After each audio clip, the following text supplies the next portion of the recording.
Oke, jadi eh, intinya membuat form itu ya model mekanisme bagaimana caranya user atau pengguna web itu bisa berinteraksi dengan server.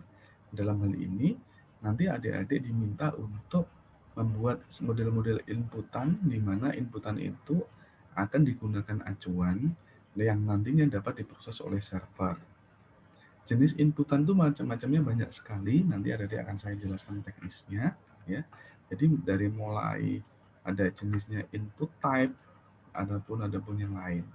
Tujuan dari perkuliahan hari ini adalah yang pertama mahasiswa mampu membuat form menggunakan metode get dan post. Kemudian yang kedua adalah mahasiswa mampu memodifikasi form. Ya, sebelum saya jelaskan, jadi paling enak saya coba latihan. Adik-adik bisa mencoba dulu, nanti akan saya jelaskan. Ya, jadi saya coba dikopikan. Ini saya kirim ke chat. Nanti adik-adik simpen ya. Kemudian kasih nama, paling gampang kasih nama login.html ya. Nanti akan saya jelaskan, adik-adik bisa sambil mencoba ya. Maksudnya apa? Soalnya kalau saya jelaskan dulu tanpa adik-adik mencoba, itu lebih susah menjelaskannya. Kenapa? Karena belum ada hasil yang kalian pikirkan atau kalian bayangkan. Silakan dicoba dulu. Kebetulan saya sudah nyoba di sini adik-adik sekalian. Kebetulan punya saya tak kasih nama form 1 ya, atau sorry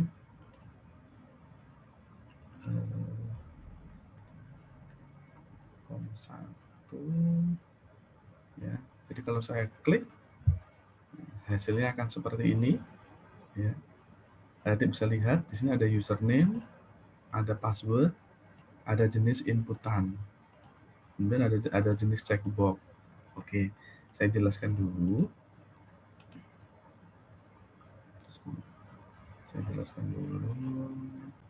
Oke, jadi adik bisa lihat di sini ya. Ini adalah kode untuk membuat form login seperti yang ada di modul tadi. Adik bisa lihat. Ini adalah HTML buka, ini HTML tutup. Jadi adik fokusnya, konsentrasinya yang ada di dalam body. Jadi mulai ini, ya, mulai ini. Ini yang perlu kita cek. Nah, nanti akan saya jelaskan ini maksudnya apa. Jadi adik-adik yang perlu diperhatikan di dalam membuat form, ya. Jadi yang paling penting nanti mesti ada namanya ini tag form. Ini form buka, ini adalah form tutup ya. Kemudian nanti di dalamnya ada jenis input type, kemudian ini jenisnya checkbox. Nah, coba saya jelaskan. Jadi di sini nanti yang perlu adik-adik perhatikan adalah di sini ada body. Nah, jadi kalau untuk membuat yang ini, sebentar saya tunjukkan. Nah, adik bisa lihat. Sini adik bisa lihat. Ini ada garis kotak. Sebenarnya ini hanya sebagai aksesoris ya, adik sekalian ya. Tidak ada ini pun tidak apa-apa. Tetapi yang penting itu ada ini, yang saya kasih kotak ini. Nah, karena ini jenis inputannya.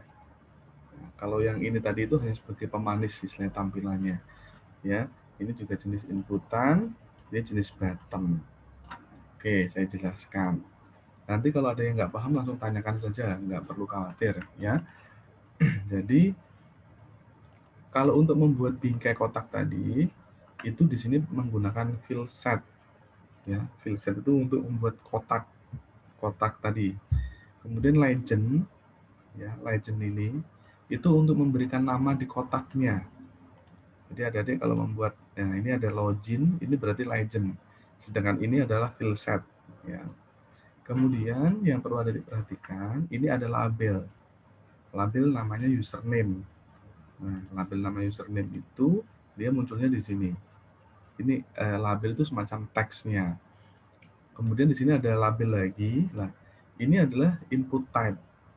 Input type itu kodenya adalah ini. Adik-adik coba ini, jadi sampai sini ya, itu kodenya. Maksudnya apa? Input type. Jadi input type itu adalah jenis form inputan di mana dia harus kita isikan. Contohnya nama. Nama tidak mungkin model pilihan. Kenapa? Karena nama itu yang tahu kita sendiri asumsinya. Makanya di sini jenisnya adalah input type. Nah, kemudian tipenya teks. Ini tipenya teks kalau ada dilihat. Kalau tipenya teks, berarti diisikan jenis karakter apapun dia bisa. Ya. Jadi kalau jenisnya tipenya teks, itu tipe apapun dia bisa diisikan, termasuk huruf, angka, tanda baca. Name, ini memberikan nama pada input type. Biasanya kalau saya tak samakan antara nama username dengan ini saya samakan, biar kita tidak bingung. Jadi input type itu kenapa kok dikasih nama? Nanti pada saat proses untuk menyimpan datanya yang dipakai adalah nama ini. Kalau dalam latihan ini name ini tidak sampai diisikan, itu tidak ada masalah. Tetapi nanti untuk proses penyimpanan data untuk pertemuan-pertemuan selanjutnya itu akan berpengaruh. Kemudian place order itu adalah memberikan petunjuk kepada jadi place order itu memberikan petunjuk kepada seseorang bagaimana cara mengisinya. Di sini ada keterangan username. Oh, berarti yang diisikan adalah username. Nah, jadi place order itu nanti dia tampilnya di bagian ini.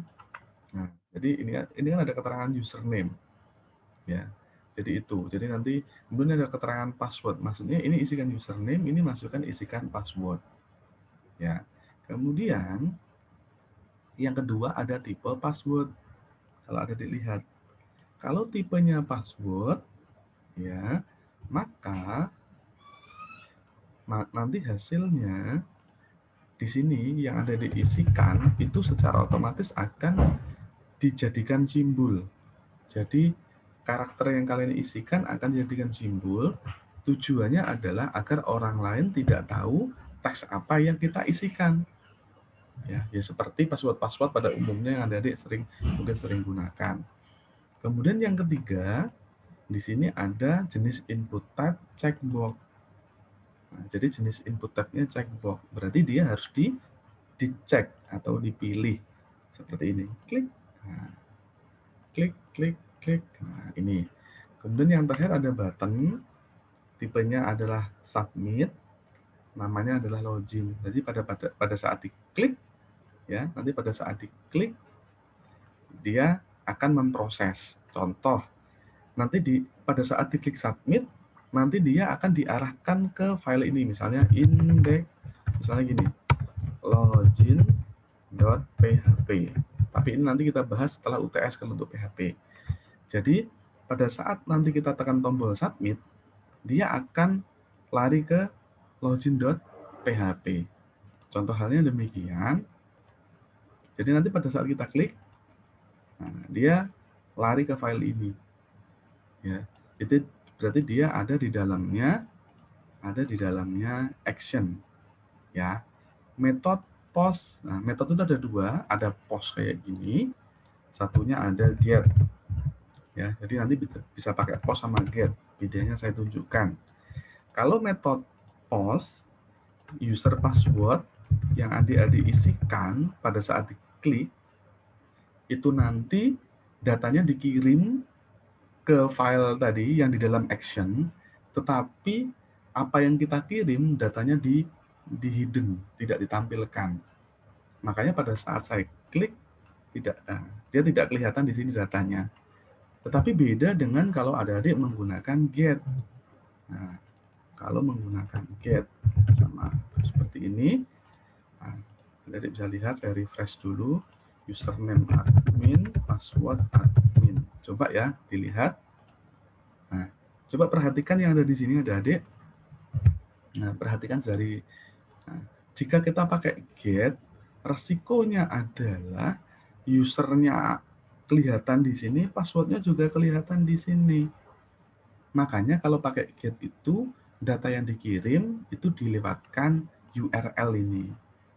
Makanya, untuk penggunaan user dan password tidak disarankan menggunakan metode get, tapi gunakanlah metode post. Kenapa? Agar data rahasianya tidak diketahui oleh orang lain. Paham ya sampai sini?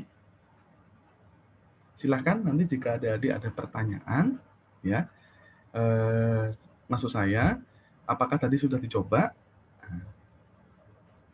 Coba untuk selanjutnya, adik-adik saya minta untuk mana ini? Silahkan dilanjutkan di latihan kedua. Ini silahkan di copy aja, nggak perlu diketik, di copy. Kemudian sampai simpan namanya kontak.html. Nanti akan saya jelaskan bedanya dengan yang pertama tadi apa. Bisa ya, dicoba ya. Coba saya copy aja, saya kirim via chat. Ya, dipelajari dulu, nanti saya jelaskan. Nah, silahkan coba dulu, nanti saya jelaskan bedanya apa. Oke, adik-adik, kita lanjutkan. Sekarang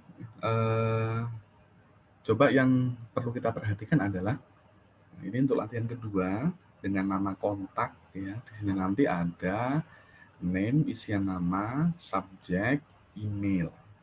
Yang paling kelihatan berbeda di sini adalah email, adik-adik. Jadi kalau nama dan subjek atau name dan subjek ini sama dengan yang hampir pertama tadi. Jadi nanti adik-adik jika ini modelnya inputan, jadi misalnya namanya Siti Maimunah misalnya.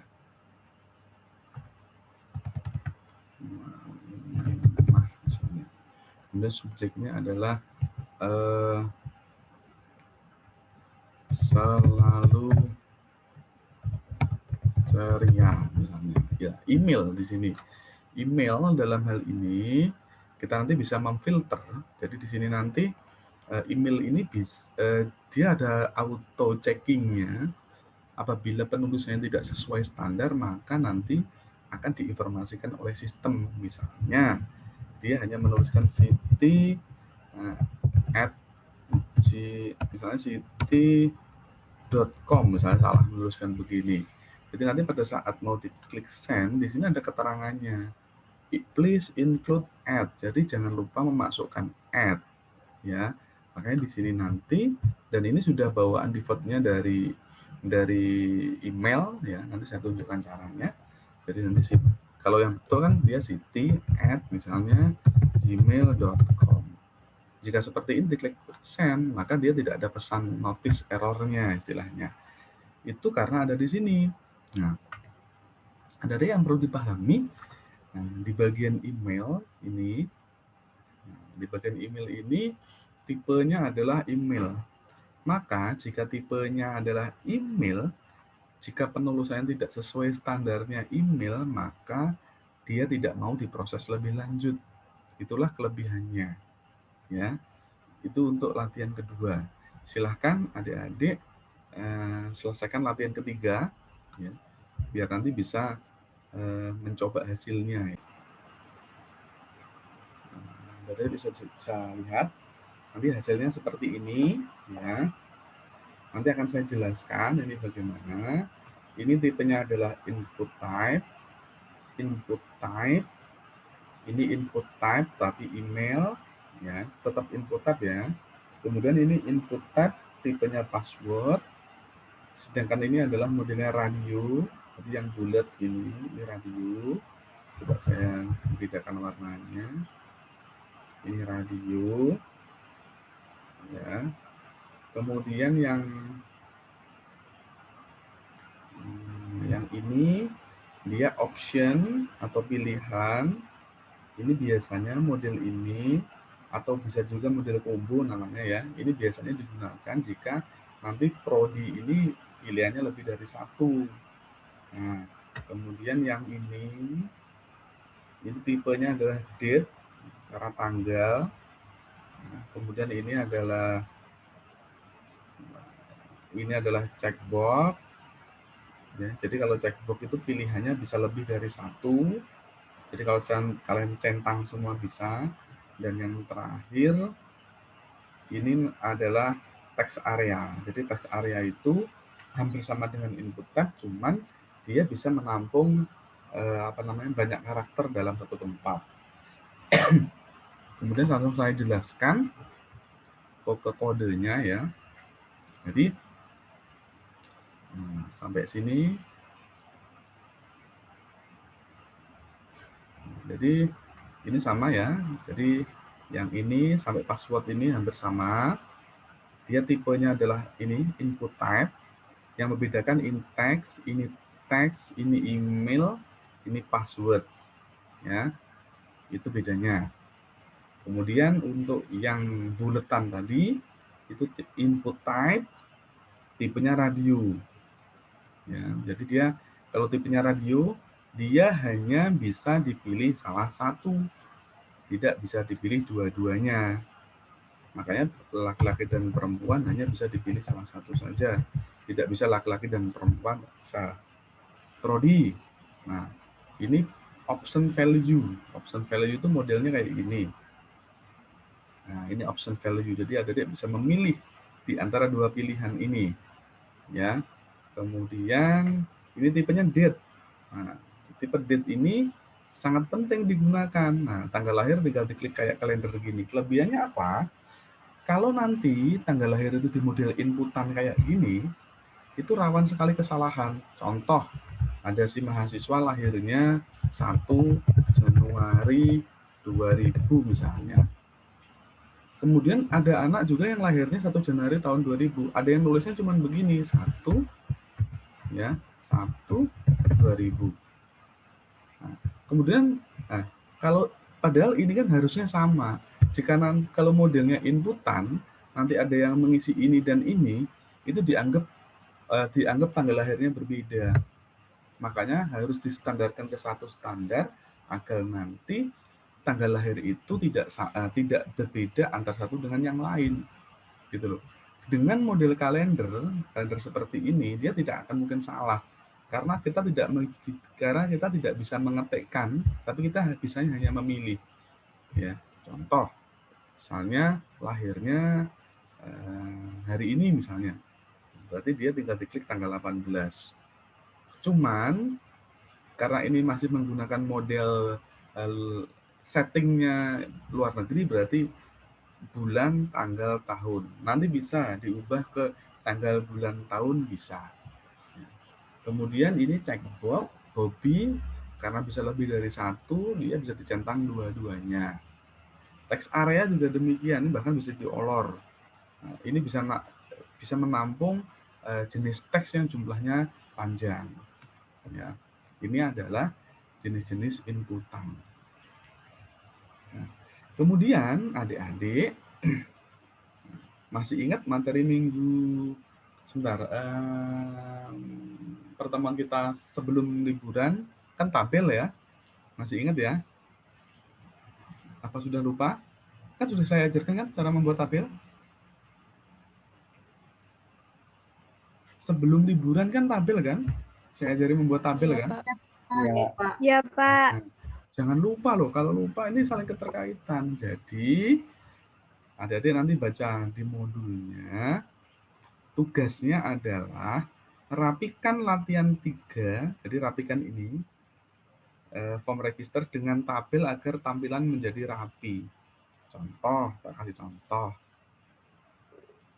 Coba lihat, ya, nanti coba lihat ini rapi mana atau dilihat enak mana.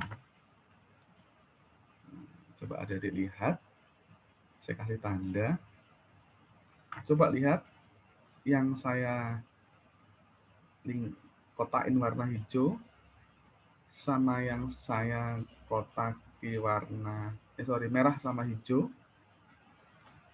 Itu lebih rapi mana tampilannya? Yang saya kotaki warna hijau atau merah?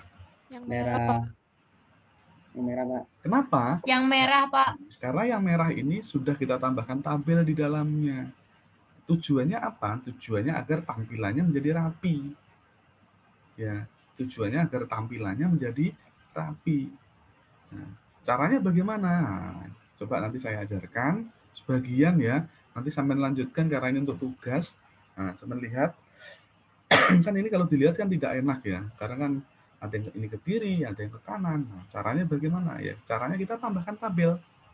Nah, saya akan contohkan sampai password atau sampai jenis kelamin lah, sampai jenis kelamin. Nah, caranya bagaimana? Cara yang pertama adalah kita harus menambahkan yang namanya tabel.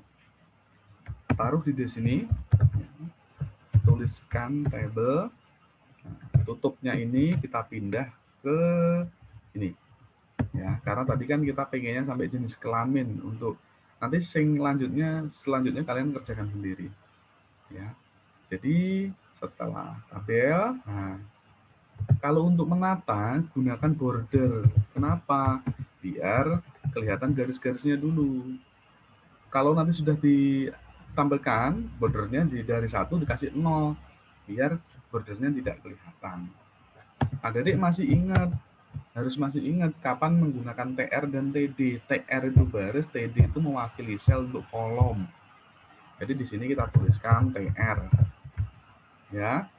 Kemudian di sini kita tambahkan TD. Di sini kita tambahkan tutup TD. Di sini kita tambahkan TD. Di sini kita tambahkan tutup TD. Kemudian di sini adalah tutup TR. Coba dari lihat. Ya, klik. Nah, tapi kenapa Pak posisinya di sini? Oh iya, karena kita belum selesai untuk yang atas. Nah, tetapi nanti jadi masalah adalah titiknya ini tidak bisa lurus. Nah, berarti caranya bagaimana? Caranya ini ada titik di sini dihapus. Yang ini di copy aja. Nah, paste. Nah, kemudian yang kedua ini kita kasih titik kayak gini. Nah,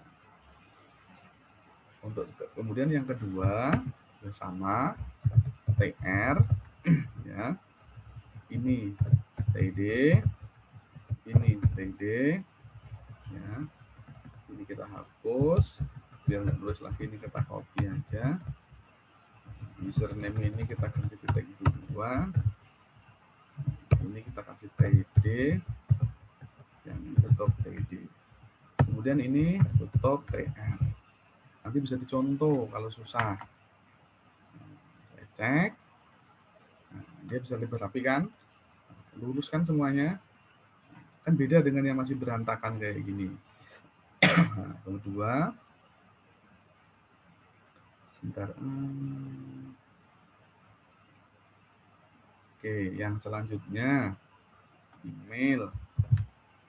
Ini ya, di sini buka ada TR, yang ini ada TD, ini ada TD, ini dihapus, ini ganti, nanti silahkan dicontoh aja, ya. Nah, baru di sini kita kasih TD. Kata kuncinya harus paham kapan menggunakan TD dan TR. Nah, TR. Pokoknya TR itu untuk nutup, ya. Kemudian ini sama. Sebentar ini tutup TR, ini TR buka, ya. Ini TD, tutup TD, oke. Ini TD, TD, oke. Ini tutup TR. Sampai sini kita lihat hasilnya. Nah, tapi kan sekarang, loh, kenapa Kak? Nama user, email, password, ya kan? Nama user, email, password. Nah, sekarang untuk jenis kelamin yang belum. Nah, jenis kelamin juga sama. Jenis kelamin berarti di sini ada TR buka, ya. Kemudian ini ada TD, tutup TD. Ini kita copy aja. Kemudian di sini, ini khusus untuk yang ini TD-nya kita taruh sini, TD sama di sini. Nah, tutup TD sudah. Sorry, sampai sini tutup TR. Sudah selesai. Kita cek hasilnya. Nah, ini akan rapi seperti ini. Oke ya. Coba saya kirimkan ke kalian. Ya, coba